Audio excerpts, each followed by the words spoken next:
স্বাগত জানাচ্ছি আপনাকে আরেকটি নতুন ভিডিওতে। তো ইতিমধ্যে আপনারা দেখতে পাচ্ছেন আমার কাছে যে অন্নপূর্ণা ভান্ডারের যে ফর্ম, যে 12 থেকে 13 পেজের যে ফর্ম, সেই ফর্মটি আমার কাছে চলে এসেছে।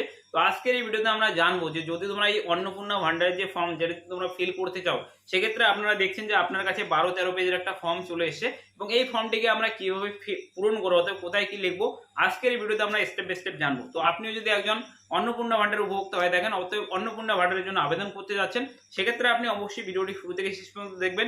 আমি আপনাকে দেখাবো যে কিভাবে আপনারা এই ফর্মটি পূরণ করবেন। দেখুন, এর জন্য আপনাদের কাছে কিন্তু বাংলা এবং ইংরেজি দুটো ফর্মই অ্যাভেলেবেল থাকবে।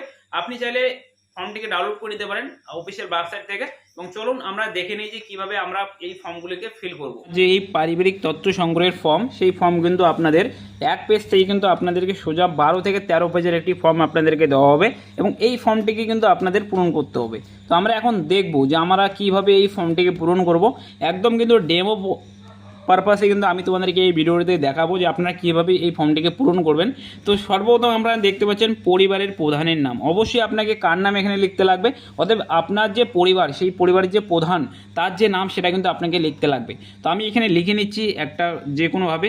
তো আপনারা এখানে কিন্তু আপনাদের যে পরিবারের যে মেন সদস্য, তার যে নাম, সেই নাম কিন্তু আপনাদের এখানে লিখতে লাগবে। তো আপনারা চাইলে সেটা ফর্মটাকে আপনি বাংলায় পূরণ করতে পারেন এবং আপনি যদি চান সেই ফর্মটিকে আপনি চাইলে ইংরেজিতেও পূরণ করতে পারেন। তো আপনি যদি বাংলায় লিখতে চান সেক্ষেত্রে আপনি বাংলা ফর্মটি নিয়ে নেবেন এবং আপনি যদি ইংরেজিতে লিখতে চান সেক্ষেত্রে আপনি ইংরেজির এই ফর্মটি আপনি নিয়ে নেবেন। দেখতে পাচ্ছেন ইংরেজির এই ফর্মটি আপনি নিতে পারেন। তো একই কিন্তু ফর্ম রয়েছে, এখানে এই ফর্মটি বাংলা ফর্ম এবং এই ফর্মটি কিন্তু ইংরেজিতে, ঠিক আছে। তো আপনি কিন্তু এই ফর্মটি নিয়ে নেবেন। তো আপনারা এখানে দেখতে পাচ্ছেন সমস্ত কিছু এখানে দেওয়া থাকবে, যে এখানে কিন্তু আপনাদের পুরো নাম লিখতে লাগবে। অতএব পরিবারের যে মেন, তার যে নাম সেটা আপনি এখানে লিখে নেবেন এবং দেখবেন অবশ্যই এই যে নামগুলি রয়েছে সেগুলো কিন্তু আধার কার্ড অনুযায়ী আপনাকে লিখতে লাগবে। অতএব আপনার ভোটার কার্ডে কি আছে নেই সেটা কিন্তু দেখার প্রয়োজন নেই, আপনার আধার কার্ডে যে নাম থাকবে সেই নামেই কিন্তু আপনাদের এখানে লিখতে লাগবে। তারপরে আপনারা দেখতে পাচ্ছেন 2 নম্বর অপশানে আপনাকে জন্ম তারিখ লিখতে লাগবে। অতএব আপনার যে জন্ম তারিখ রয়েছে, অতএব আপনার যে পরিবারের যে প্রধান, অতএব পরিবারের প্রধানের যে ডেট অফ বার্থ, সেই ডেট অফ বার্থ কিন্তু আপনাদের এখানে লিখতে লাগবে। লিখে নেওয়ার পর তার যে লিঙ্গ রয়েছে, অতএব যে এইচ ওয়েব, অতএব পরিবারের যে মেন, তার যে লিঙ্গ রয়েছে, তার যে লিঙ্গ সেখানে কিন্তু টিক চিহ্ন দিতে লাগবে। যেমন আমি এখানে পুরুষ করে দিলাম। তারপর এখানে দেখতে পাচ্ছেন পরিবারের প্রধানের আধার নম্বর। অতএব পরিবারের যে প্রধান রয়েছে তার যে আধার নম্বর, যে 12 সংখ্যার যে আধার নম্বর, সেই আধার নম্বর আপনাদের এখানে লিখতে লাগবে। তো এইভাবে কিন্তু আপনি আপনার যে আধার নম্বর রয়েছে সেই আধার নম্বর আপনারা এখানে লিখে নেবেন। এইভাবে লিখবেন, একটু স্পেস দিয়ে দিয়ে লিখবেন। লেখার পর দেখতে পাচ্ছেন ডিজিটাল রেশন কার্ডের পারিবারিক আইডি, যদি ডিজিটাল যদি আপনার বাড়িতে রেশন কার্ড থাকে, সেই যে রেশন কার্ডের যে নম্বর সেটা আপনারা এখানে লিখে নেবেন। অবশ্যই আপনি যে রেশন কার্ডের যে আপনার যে ক্যাটাগরি রয়েছে সেটা PWS হতে পারে বা PWS হতে পারে, RKSY হতে পারে।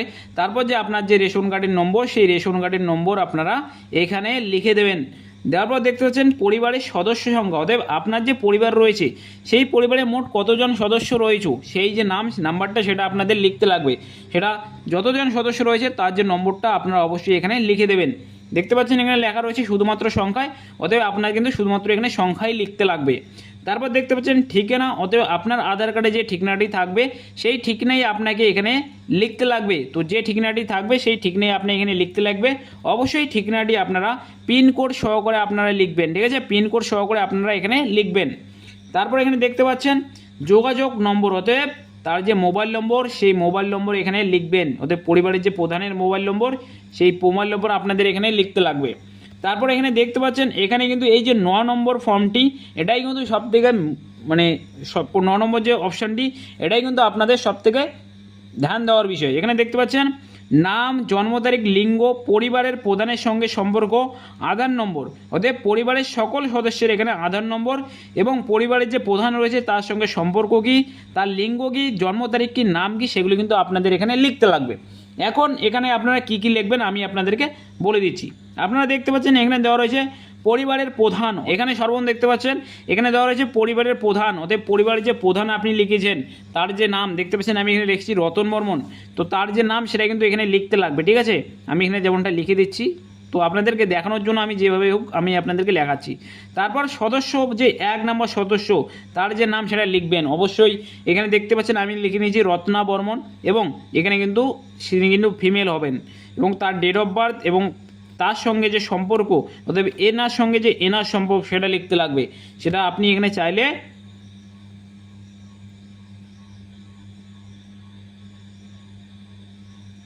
এখানে আপনি লিখতে পারেন।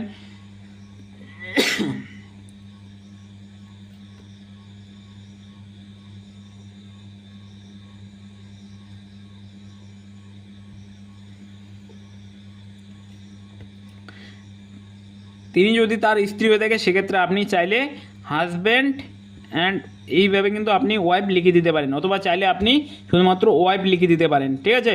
তারপর কিন্তু এই যে প্রধান কিন্তু না, সদস্য নম্বর 1 যে নাম লিখেছেন তার যে আধার নম্বর, সেই আধার নম্বরটি কিন্তু আপনাদের এখানে লিখতে লাগবে। তারপর ঠিক একইভাবে যে আপনাদের দ্বিতীয় সদস্য রয়েছে তার যে নাম, জন্ম তারিখ, লিঙ্গ সেগুলো লিখতে লাগবে। এবং আপনারা এখানে দেখেন যে অন্নপূর্ণা যোজনার জন্য আবেদন করা হচ্ছে কি না তার নামে, সেটা আপনাকে এখানে লিখতে লাগবে। তো আমরা যেহেতু সদস্য নাম্বার 1-এর এখানে অন্নপূর্ণা ভাণ্ডারের জন্য অ্যাপ্লাই করব, সেজন্য আমরা অবশ্যই হ্যাঁ অপশনটিকে যে রয়েছে সেই হ্যাঁ অপশনটিকে আমরা টিক করে দেবো। অতএব এবং 2 নম্বর সদস্য যদি আপনার আবেদন না করে থাকেন সেক্ষেত্রে এখানে টিক করার কোনো প্রয়োজন নেই এবং কাটা দেওয়ারও কোনো প্রয়োজন নেই। অবশ্যই যাদের আপনি অন্নপূর্ণা ভাণ্ডারের জন্য আবেদন করবেন তারটাই শুধুমাত্র এভাবে হ্যাঁতে ক্লিক করে দেবেন। ক্লিক করে দেওয়ার পর এটা তো প্রথম পেজ গেল, এখন আমরা দ্বিতীয় পেজে চলে আসব। যে দ্বিতীয় পেজে কী বলা রয়েছে, ঠিক একইভাবে যে 3 নম্বর, 4 নম্বর, 5 নম্বর সদস্য রয়েছে তাদের যে নাম সেটা আপনি লিখে দেবেন। তারপর দেখতে পাচ্ছেন এখানে দেওয়া রয়েছে পরিবারের প্রধান, পরিবারের সকল প্রাপ্তবয়স্ক সদস্যের ব্যাঙ্ক অ্যাকাউন্ট। অতএব এখানে তাদের যে ব্যাঙ্ক অ্যাকাউন্টের যে ডিটেলস রয়েছে সেগুলি এখানে দিতে লাগবে। অবশ্যই দেখতে পাচ্ছেন প্রথম হচ্ছে এইচওএফ, অতএব পরিবারের যে প্রধান তার ব্যাঙ্ক, কোন ব্যাংকের অ্যাকাউন্ট রয়েছে, ব্যাংকের নম্বর, অ্যাকাউন্ট নম্বর সঙ্গে আইএফএসসি কোড। তারপর যে সদস্যগুলি রয়েছে বাড়িতে তাদের যে সদস্য সংখ্যা, তাদের যে ব্যাংকের অ্যাকাউন্ট নম্বর সেগুলি এখানে লিখতে লাগবে। এবং আপনারা দেখেন যে ডিবিটি ক্রেডিটের জন্য আধার নিযুক্ত ব্যাংক অ্যাকাউন্ট প্রদান করুন। অবশ্যই আপনাকে একটা কথা মাথায় রাখতে লাগবে, আপনারা যে ব্যাংক অ্যাকাউন্টগুলি এখানে প্রদান করবেন সেগুলি কিন্তু অবশ্যই ডিবিটি লিঙ্ক করে রাখবেন। কেননা এই যে আপনাদের ফর্মটি নেওয়া হচ্ছে, এই ফর্ম যে শুধুমাত্র যে অন্নপূর্ণা যোজনার জন্য ফর্ম সেটা কিন্তু এখন বলা যাচ্ছে না। কেননা যতগুলি এখানে ডিটেলস চাওয়া হয়েছে এমনটা হতে পারে যে এখান থেকে কিন্তু সমস্ত রকম প্রকল্পের সুবিধা কিন্তু দেওয়া হতে পারে। তো অবশ্যই সমস্ত কিছু ব্যাঙ্ক ডিটেলস আপনারা সঠিকভাবে পূরণ করবেন এবং ডিবিটির লিঙ্ক ব্যাঙ্ক অ্যাকাউন্টটি আপনি এখানে প্রদান করবেন।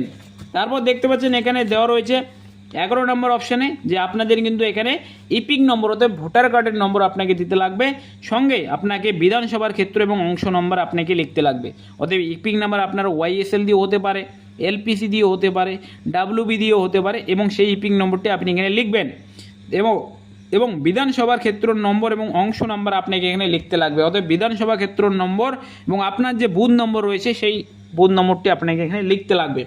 এইভাবে যতগুলি সদস্য থাকবে তাদের যে ইপিক নম্বর এবং বিধানসভার নম্বর এবং অংশ নম্বর রয়েছে সেগুলি আপনি এখানে লিখে দেবেন। তারপর এখানে দেখতে পাচ্ছেন এখানে দেওয়া রয়েছে বিভাগ, অতএব আপনি কোন বিভাগে, সেটা এসসি, এসটি, ওবিসি না ইউআর ক্যাটাগরি, সেটা আপনি এখানে টিক করে দেবেন। যেমনটা আমি এখানে এসসি, তো আমি এখানে ক্লিক করে দেবো।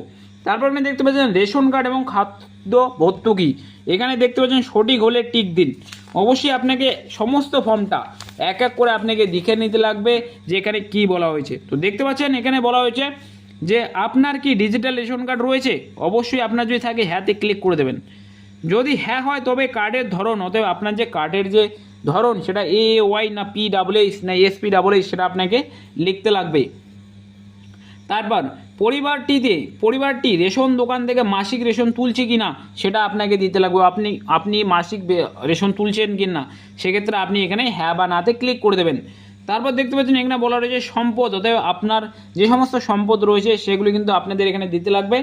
এখন দেখতে পাচ্ছেন যে বাড়ির ধরন, আপনার বাড়িতে কি 3 বা তার বেশি পাকা ঘর রয়েছে, যদি থাকে সেক্ষেত্রে হ্যাঁ করবেন, যদি না থাকে সেক্ষেত্রে না করে দেবেন। পারিবারিক জমির মালিকানা, আপনার কি পারিবারিক জমির মালিকানা রয়েছে, সেক্ষেত্রে হ্যাঁ বা নাতে ক্লিক করে দেবেন। তারপর এখানে দেখতে পাচ্ছেন এখানে দেখা যাচ্ছে রেজিস্ট্রেশন নথি এবং মিউটেশন কপি এবং আরও হালনাগা সহ জমির রেকর্ড কিন্তু আপনাদেরকে এখানে জেরক্স করে জমা দিতে লাগবে। পরিবারের সকল সদস্যের মোট জমির পরিমাণ কত, অতএব আপনার পরিবারে যদি 4 থেকে 5 জন হয়ে থাকে তাদের যে মোট জমির পরিমাণ সেটা কিন্তু এই শতকে আপনাদেরকে এখানে দিতে লাগবে। তারপর দেখতে পাচ্ছেন আপনি পরিবারের কোন সদস্য কি অবাণিজ্যিক মোটর চালিত 4 চাকার গাড়ি রয়েছে, যদি থাকে তো হ্যাঁ করে দেবেন, যদি না থাকে সেক্ষেত্রে নাতে ক্লিক করবেন।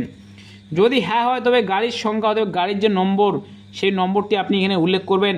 সঙ্গে গাড়ির রেজিস্ট্রেশন নম্বর হতে যে রেজিস্ট্রেশন নম্বর রয়েছে সেটা, এবং তবে গাড়ির কয়টি গাড়ি রয়েছে সেটা এখানে আপনি লিখবেন।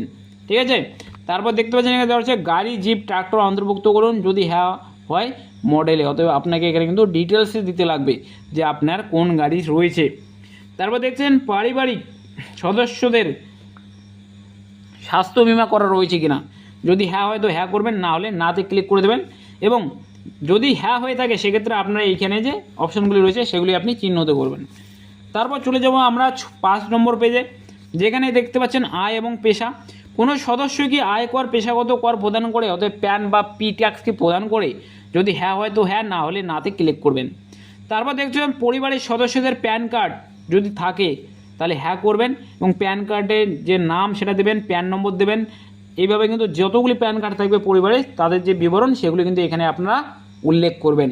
তারপর দেখতে পাচ্ছেন কর্মসংস্থানের ধরন, অর্থাৎ পরিবারের যে এইচওএফ তিনি কি সরকারি ক্ষেত্রে কাজ করে, না বেসরকারি ক্ষেত্রে, না কোন রকমের কাজ করে, না বেকার সেটা আপনারা, না পরিযায়ী শ্রমিক সেটা আপনারা সিলেক্ট করবেন। এইভাবে সদস্য নম্বর 1, সদস্য নম্বর 2 সবারই কিন্তু আপনাদের এখানে দিয়ে দিতে লাগবে যে তারা কি পরিযায়ী শ্রমিক নাকি কর্মক্ষেত্রে নিযুক্ত, সমস্ত ডিটেলস। তারপর দেখতে পাচ্ছেন পরিবারের শিক্ষিত প্রাপ্তবয়স্ক সদস্যদের সংখ্যা, অতএব আপনাদের পরিবারেতে কজন শিক্ষিত রয়েছে, কজন অশিক্ষিত রয়েছে সেটা আপনাকে দিতে লাগবে, এবং সর্বোচ্চ শিক্ষাগত যে যোগ্যতা সেটা আপনাদের এখানে মেনশন করতে লাগবে। সদস্য 1 এবং যতগুলি সদস্য থাকবে সবারই কিন্তু এখানে দিয়ে দিতে লাগবে। তারপর দেখতে পাচ্ছেন যে কোনো সদস্য কি কোনো সাংবিধানিক পদ, মন্ত্রী, সাংসদ এই সমস্ত বিষয় রয়েছে, যদি হ্যাঁ হয় তো হ্যাঁ করবেন এবং তার যে সদস্য নম্বর সেটা দেবেন, আর না হলে নাতে ক্লিক করে দেবেন। তারপর কোনো সদস্য কি সরকারি পেনশনভোগী, অর্থাৎ সরকারি পেনশন পায়, যদি হ্যাঁ হয় তো হয়, না হলে নাতে ক্লিক করবেন। এবং যিনি যদি থাকে সেক্ষেত্রে তার যে সদস্য নম্বর সেটা আপনাকে এখানে দিতে লাগবে। কোনো সদস্য কি জিএসটি অধীনে নিবন্ধিত আছেন, যদি হ্যাঁ থেকে হ্যাঁ, না হলে নাতে ক্লিক করবেন। যদি থাকে সেক্ষেত্রে আপনাকে এখানে জিএসটি নম্বর অবশ্যই আপনাকে মেনশন করতে লাগবে। পরিবারের মোট বার্ষিক আয় কত সেটা কিন্তু আপনাদেরকে অঙ্কে লিখতে লাগবে। অতএব আপনাদের পরিবারের যদি মোট বার্ষিক আয় 72,000 টাকা হয় সেক্ষেত্রে